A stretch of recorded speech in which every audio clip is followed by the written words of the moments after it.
Hello there, everybody. Welcome to Good Game, Have Fun. I'm the Actually, wait. There we go. Hello, I'm the Hat Person, and here is my review of VIII Lacrimosa of Donna for Nintendo Switch. It's freaking awesome. Go buy it. No, but for real, the game is actually really good, and I will tell you why. Before anybody asks, let me just clarify this right now. No, you do not have to know anything about the previous games to know how to play or how to understand this one game. I know that the big Roman numeral number 8 in the title is kind of intimidating for people that are new to the series, but don't worry, this is a wholly original story. It's its own thing. Obviously, there are some references to previous games, but you don't really have to know them to be able to enjoy this game to its full potential. And I am definitely living proof of that, because I've never played a VIII game ever in my life. This is my very first game in the series, and now I really feel like I want to go back and play through all the previous ones, because this game really was that good that it makes me want to have some catching up to do. But anyway, enough preamble, let's just get on to talking about the game. So Lacrimosa of Donna is a semi-open world RPG. I say semi-open world because you are able to go wherever you want, but there are a lot of different obstacles that get in your way. Almost in a Metroidvania kind of style where you have to go through a dungeon, get a special item, come back, and then you have access to more stuff. But for the most part, yes, you are able to walk around and do whatever you want, only limited by the kind of equipment that you have. It's a really fast-paced action RPG. This isn't turn-based. You are in a map, in a giant map actually, with a whole bunch of monsters scattered everywhere. If you want to fight, you can walk up to them, fight them, and if you don't, you can just run away. It's as easy as that. It does have all the typical RPG elements, you know, armor, leveling up, skills, the works. And of course, you have a party of characters, and you can play as all of them, and they are all super fun to play, and they all have their own purpose to serve within your party. Everybody's really colorful, distinctive, they all have interesting things to say, and because of the conditions that you're in, because of the story, and we'll get to that in a moment, you do start to warm up to all of these characters over time, to the point that you really don't want to spend too much time using one character because you just want to use somebody else. And there is a bit of a rock, paper, scissors thing going on with the combat, where certain characters have like an affinity or like a specialty that they can use to expose another enemy's weakness. So you are forced to kind of switch around characters very frequently instead of just sticking to one guy. And so that is always really good to kind of getting used to one character, or, you know, sort of coming to like somebody else that maybe you might not have paid as much attention to before. Even though the combat written on paper is very simple, you only attack with the A button, you jump with B, switch your characters with Y, and then you lock on it with X. You know, that's what these 4 buttons are all about. But there is more stuff that gets added onto it. You can use the shoulder buttons to activate special skills. One is for dodge rolling. You press both at the same time, you create an ultimate attack. They definitely make as much use of the controller as humanly possible. I feel like if I was playing maybe on PC, I'd probably have more space or more keys to do all of this stuff. Because here is definitely a lot of, like, you know, tap this button to do this, but then hold this button and then tap this to do this different thing. And then tap here and then hold this and then do this to, you know, make this other thing happen. There's a lot of, like, combining a bunch of different buttons together to make different functions. And I'm assuming that maybe on the PC version, it's all just tied to, like, one key.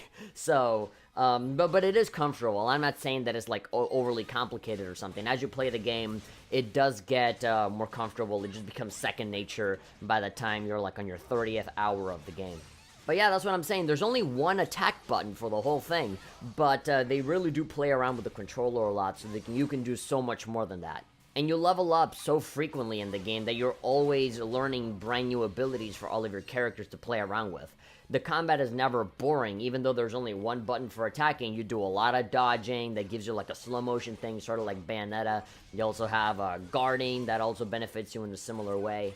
You have a ton of skills to learn, and that's only for one character. You can switch over to any of the characters that you have at any time, and they all have their own set of skills to learn. And switching between characters is just from a push of a button. Just press one button and you're immediately someone else. So it leaves a lot of space open for combos and combining one skill with the other, hitting an enemy a bunch of times with one character and then immediately switching to another guy and doing a special attack, and then switching to another person and doing the ultimate with these 2 buttons. So you can get really creative with the simplicity that they're laying down for you here.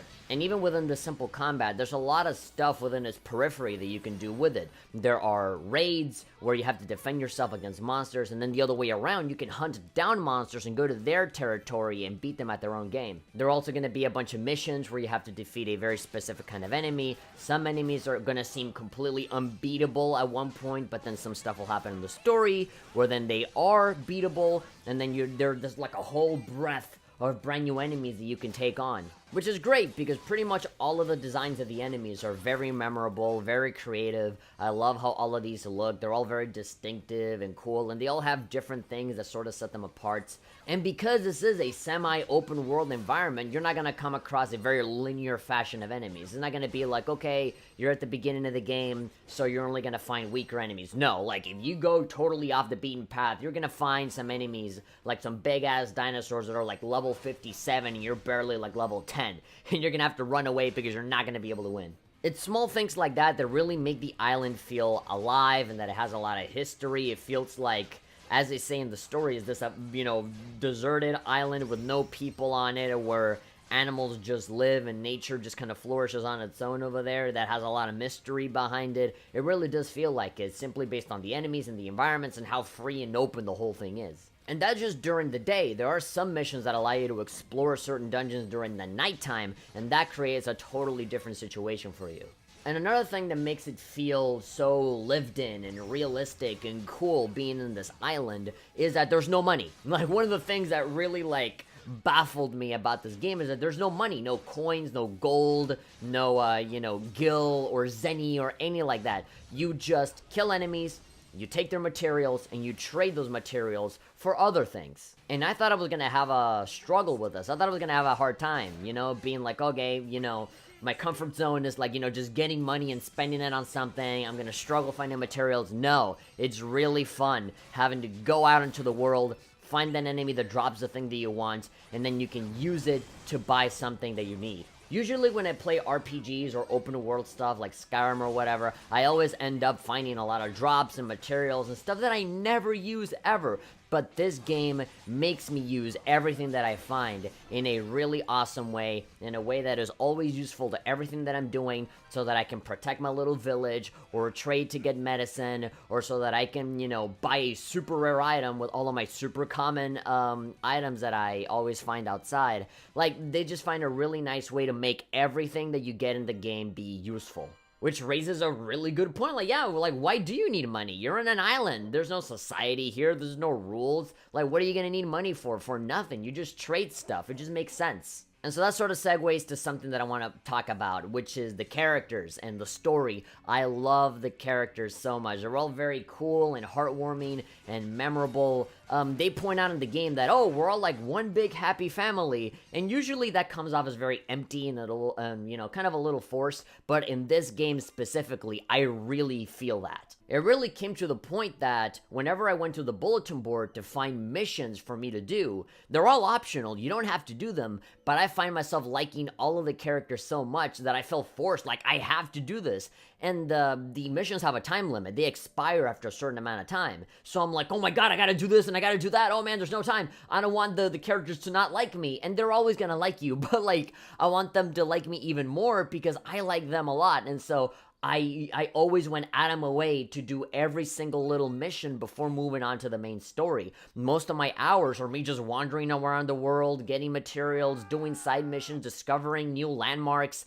There's so much stuff that you can do other than just following the main story, and the main story in itself is really awesome too. Not only that, but every single time you complete a mission, you get these small little scenes where you can see more into a character's personality, why they're there, what are their goals in life, and just chatting with them a little bit. There are dialogue choices in this game for your protagonist character.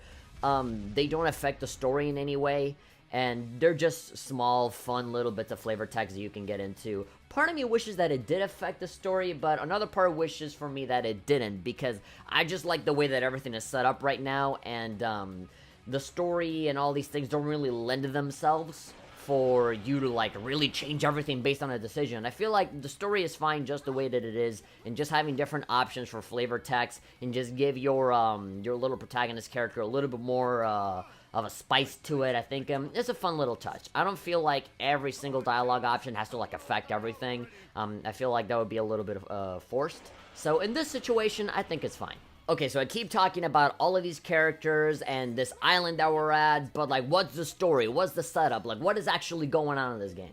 Well, the story is actually very simple. It gets a lot more complex and like freaking bonkers by the end of it, but it is a very simple premise going into it. Your name is Adol Kristen, you're an adventurer, and you're just out there working as a sailor on a ship, just looking for your next adventure, just looking for someplace to go. You're out there with your friend Dogi, and obviously everything seems all fine and dandy and great. You start talking to some of the people on the ship, you get to know some people, and then suddenly a big monster comes in and destroys the ship, and you're stranded on this island, which not a few minutes ago the captain just told you was an island where nobody would ever come out alive, because it has a lot of mysteries, and ships always get destroyed when people get near it, and so yeah, like everything bad that could have happened that the captain warned you about happened.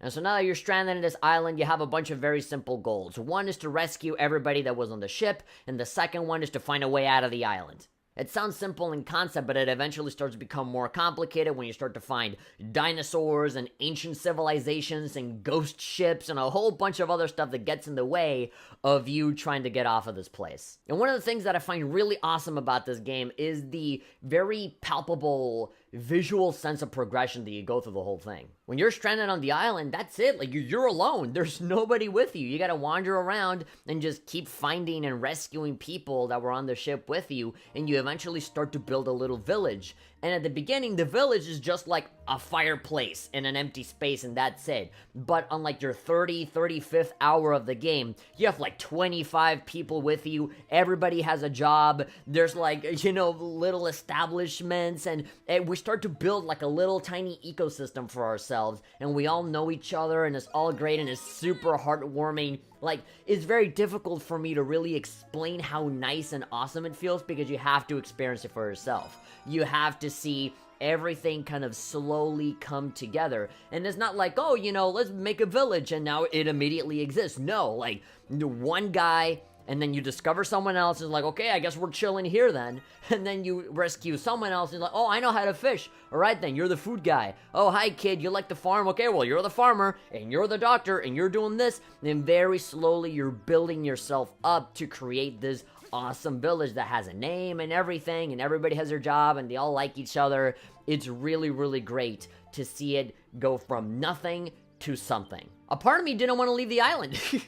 You know, like, full on, like, I have so much fun in this little place, and I start to really get used to the whole idea of having this village and exploring the island, that you forget that the entire goal of this game is to get off of this damn island. And so it makes me really sad when, like, you eventually, you know, things pan out in the way that you plan, and it's like, oh, you know, it's like, I know this island is super duper dangerous, that has like horrible dinosaurs in them, but like, I don't know, you know, you get used to this place and you love everybody so much that, you know, seeing things, you know, sort of change and take a turn as the story progresses, it kind of makes you feel a little nostalgic in a way that I wasn't expecting. So I've said it before, the premise is very simple, but the story later on gets really crazy. And I'm not going to spoil anything. I think there really is a lot to you experiencing it yourself, but I will give you a small little hint. If you have seen the movie Your Name, then you pretty much have a good idea as to what's going to happen here.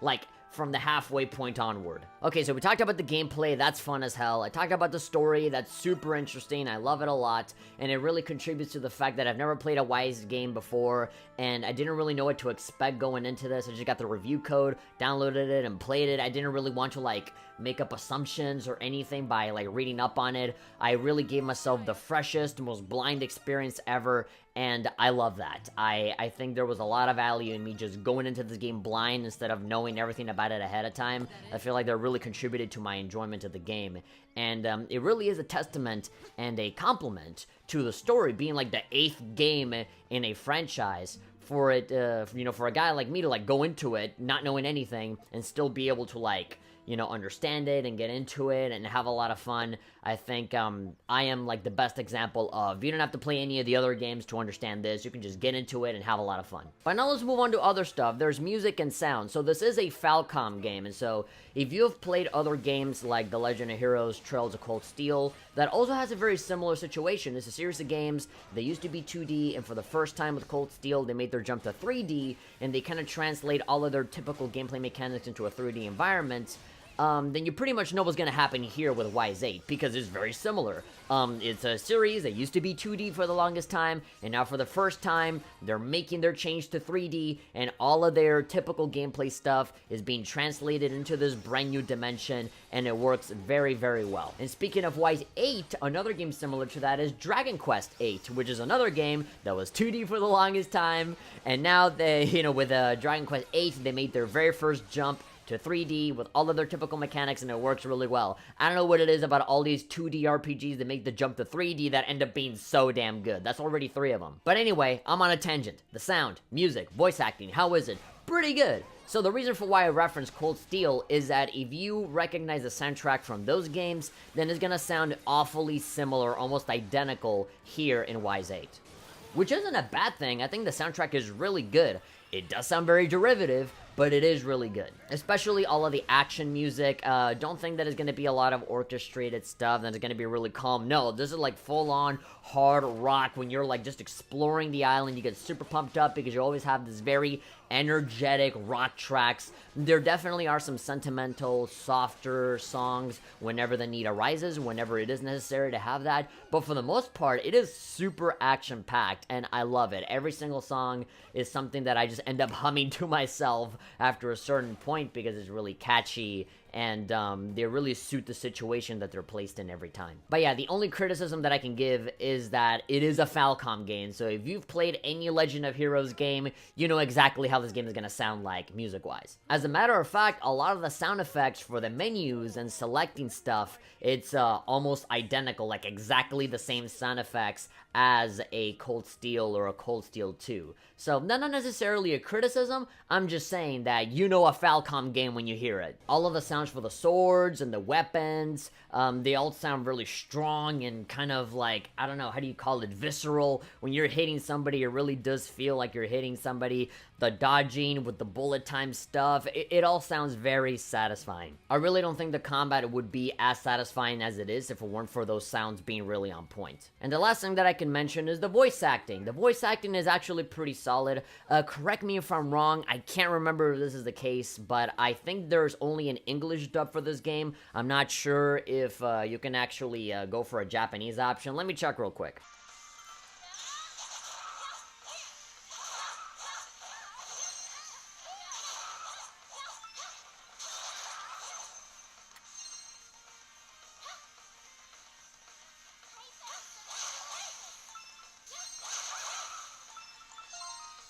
But yeah, I don't see a Japanese option for this. It seems like there's only an English dub for it, but it doesn't really matter to me because I think the voice acting is pretty solid. They're all really good. There was never really a moment. It might have been like 1 or 2 moments where the voice acting might have been a little iffy. The children, for the most part, that would be the only complaint that I have. All of the adults sound great. All of the voices are very fitting. I get used to all of them. I really love how they sound. Just the kids sound like adults in their mid-20s. That's the only problem. The kids don't really sound like kids, but even then, it's fine. Like, it's never really, like, too bad where I'm like, oh, it just...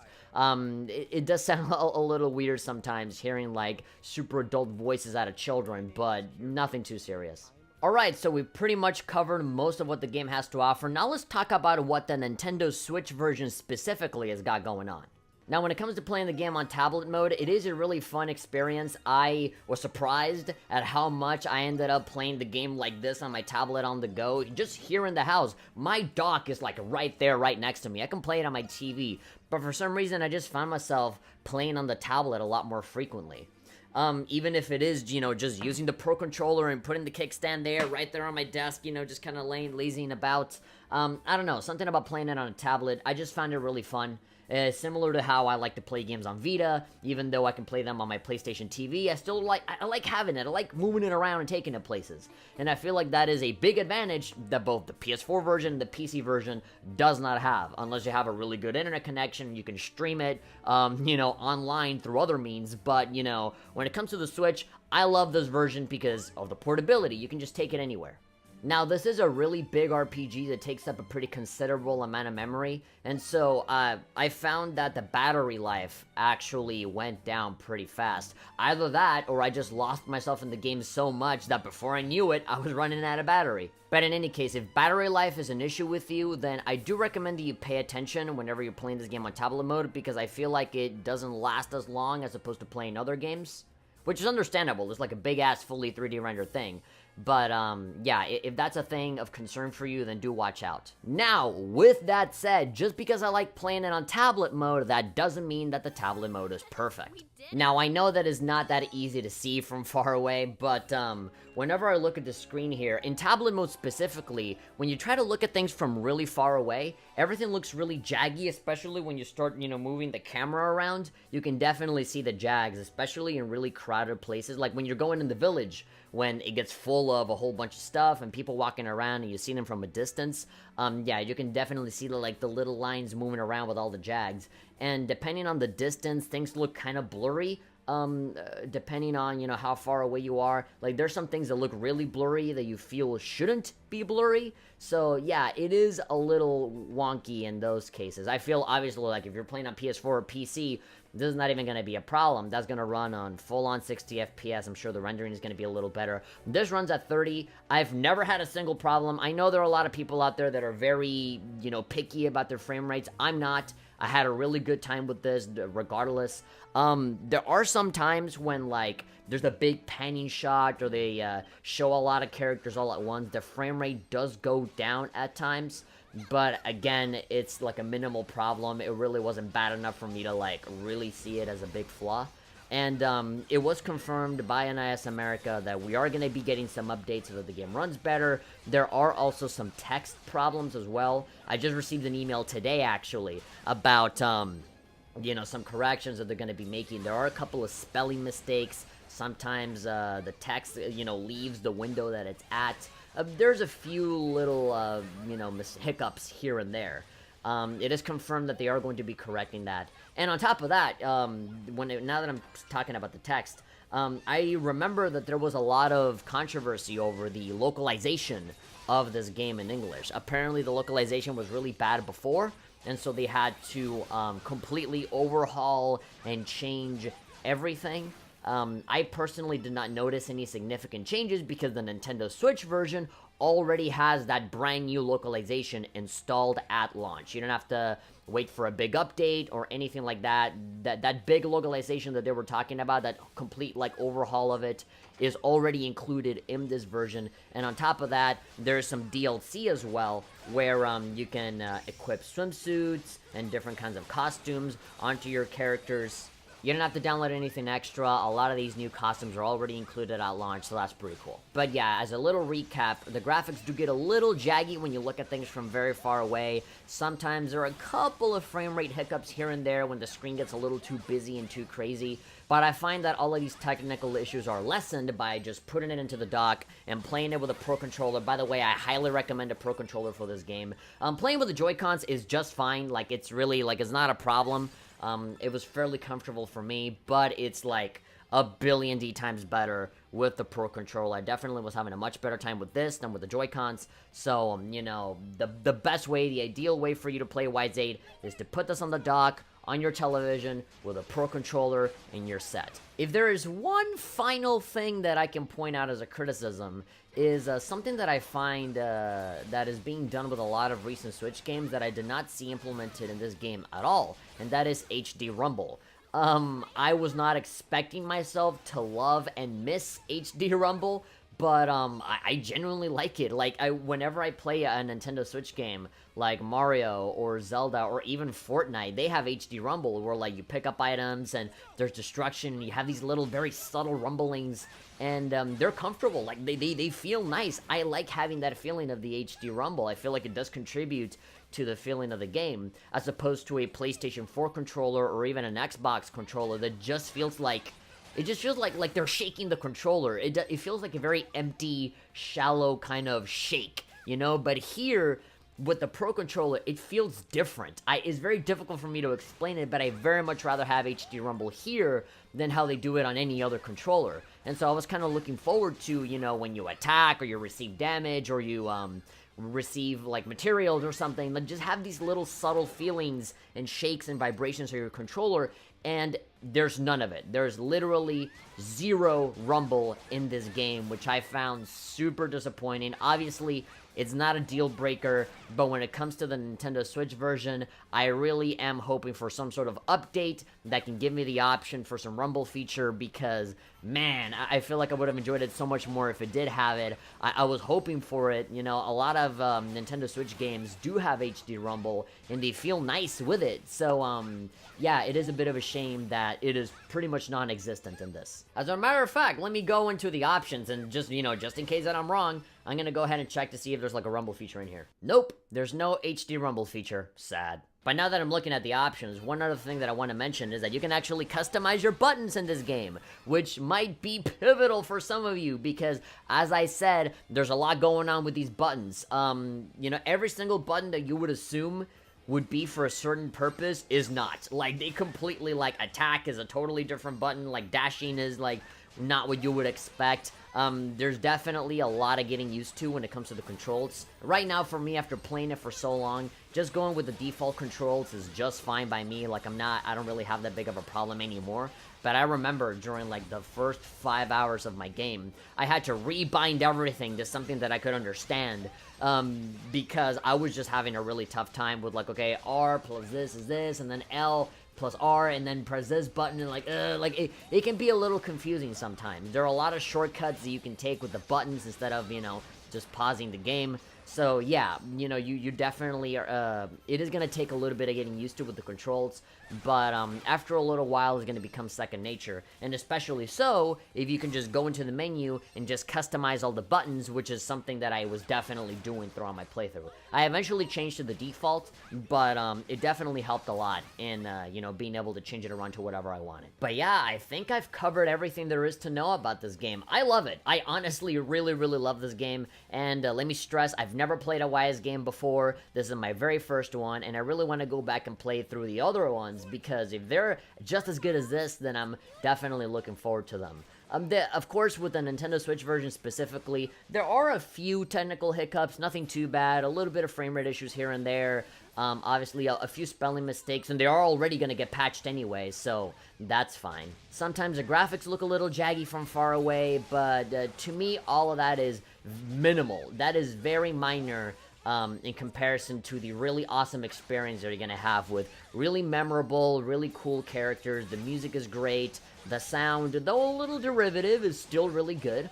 The gameplay is fun as hell. All of the bosses and the enemies are really, really cool. Everything that happens in the story with, like, the ancient civilizations and the dinosaurs gets freaking crazy after a certain point. And of course, things like the portability and the Pro Controller, all of that stuff makes a really big difference to me. I feel like I've played enough of this game in tablet mode to the point that I would find it very difficult to play this on PC or on PS4, because the first thing that I'm going to want to do is just take a screen and just take this damn thing anywhere. I said it before, my dock is right there. I can play it on my television screen right in front of me right now, but I just don't know what it is. I just love playing it on the tablet. The battery life, okay, might not be as good, but still, it's an incredibly enjoyable experience. I will continue to play this game even after this review. It is really that good. I highly recommend that you get this. This game is coming out on the 26th? Is coming out on the 26th. Yes. I highly recommend it, especially for people that are not super duper into RPGs. When people think RPGs, they think very slow, 2D, turn-based kind of stuff. Nuh-uh. This is like open world, run around, kill a bunch of shit, and do missions, and get to know all of these people. It really is a cool game. If you're not a big fan of the normal RPGs, then you're definitely gonna like this. Super action-y, just walk up to enemies and kill them. I feel like this is gonna be a really good time for RPG fans and non-RPG fans alike. And even if you're a guy like me that doesn't know anything about the Wise games, you're gonna be totally fine. This is a totally like isolated story on its own. You don't have to understand any of the other stuff. Yeah, I can't praise this game enough. I highly recommend it. Go get it. Now, before I leave, I want to give a special thanks to NAS America. They're the ones that provided me with the review code for this game to make this review possible. Thank you very much for the support. You guys are awesome. And that's about it. If you enjoyed the video, you guys know what to do. Give it a like, subscribe, bell icon, all that good stuff. Any social media stuff and anything you might be interested in at all is down in the description below. And I'll see you guys next time with another game review. Bye.